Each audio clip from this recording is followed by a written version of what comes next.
Hi guys, let's have a look at colouring or recolouring the strokes in an image for sublimation and crafting, or in fact changing any colour on an image. And we're using the old pumpkin image there that I used just previously, just at the start anyway. So in a previous example we looked at removing the background colour, white or any colour for that matter, from a JPG or JPEG type if you like, type of file. In this video we'll look at colouring in the same pumpkin and also recolouring the strokes in a standard vector file. This is the one that can usually give people a bit of a problem, and it's usually an SVG file. Now this is fun, so let's get to it. First, the pumpkin. So load the pumpkin image. Sounds like a cooking show, doesn't it? Just like you see here, image number image number 10 with the background removed. Now we did this in the previous example. So this is a little two-step operation that you'll soon master. Select the pixel persona and then select the flood selection tool. Select the transparent area of the pumpkin and apply the flood selection tool. So if you've got your transparent pumpkin, just find a transparent area on some area of the pumpkin and apply the flood selection tool to it. You'll see the crawling ants of the selected area faintly around the edges, and I've enlarged it considerably there so you can see the dotted lines or the crawling ants. Now select the paintbrush tool and pick your desired colour. Paintbrush tool's up the left hand side there where the arrow's pointing to it. You'll be aware that the flood select tool will select any colour or none. So that area there is the area that I had selected with the flood selection tool. Now using the brush settings I have here, which is fairly low settings, 64 pixels, 0 hardness, you can paint your colour in the pumpkin in the area selected by the flood selection tool. Now you can just merrily paint over that. It won't paint the brown lines, it'll only paint the transparent area because that's the area selected. How cool is that? So you can remove or repaint any colour, or even paint where there's no colour at all. Now that's the easy part for the pumpkin. That's like for a JPG file. A JPEG file if you like. So let's look at vector files now. Now colouring a vector file is a little different. Now this is not an in-depth look at colouring as such, but rather a quick step guide to get you started.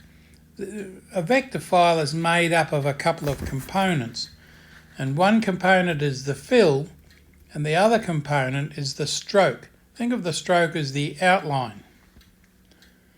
First, create a simple vector shape in a new document.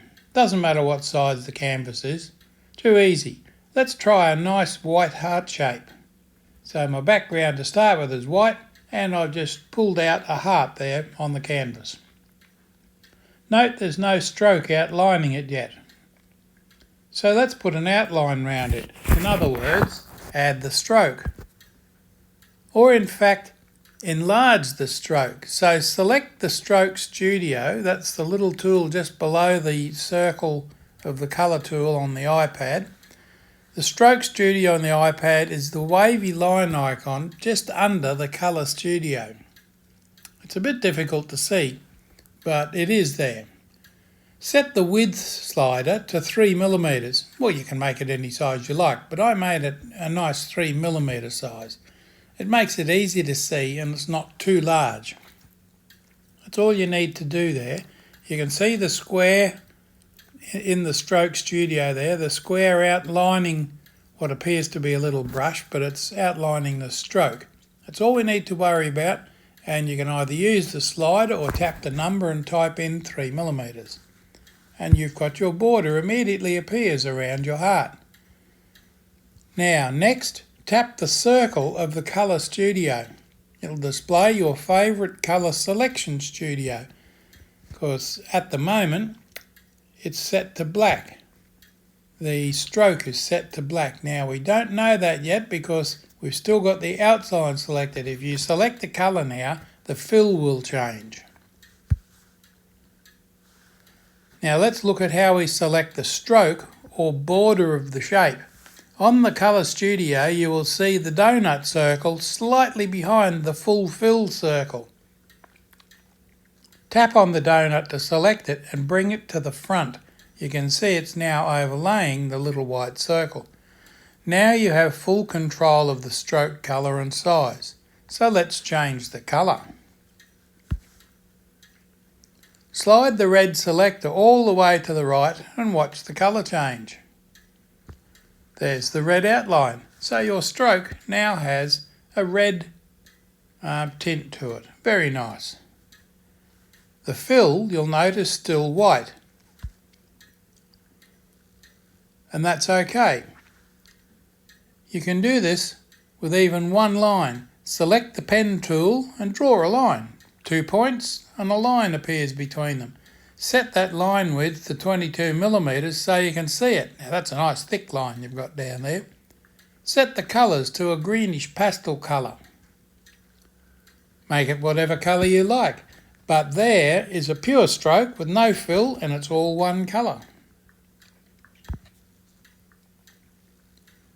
Now let's modify our heart. So now that we have two colours, the stroke, outline, and the body, the fill, with the stroke set to 12mm. How did I get the fill to be that colour? Because instead of having the circle donut selected and in the foreground, just tap on the little circle that the donut's on top of, bring it to the front, and that will select the fill. And then you can make the fill whatever colour you like. Oh, one more sample, real world. There we go. Using the simple tools I just showed you, here's Chicken Little. I changed the eyeliner to green. It was brown, but I changed it to green and increased the stroke width. So I just selected the stroke around the eye, increased its width a little bit and changed its colour to green. Now you can see it's still selected there because the stroke is still green as the black of the fill, and the stroke colour, the green donut, is just behind the fill. They stay there too, so be careful when you want to change something that you're not changing the fill. In that case, just use the back arrow keys. So to change a stroke colour, select the actual stroke and then using the Colour Studio, change its colour. To change a pixel image, use the Flood Select tool, then the Colour tool with a brush. And that's all there is to it. Hey, thanks for watching. Don't forget to subscribe and click on the thumbs up to like. It's really appreciated.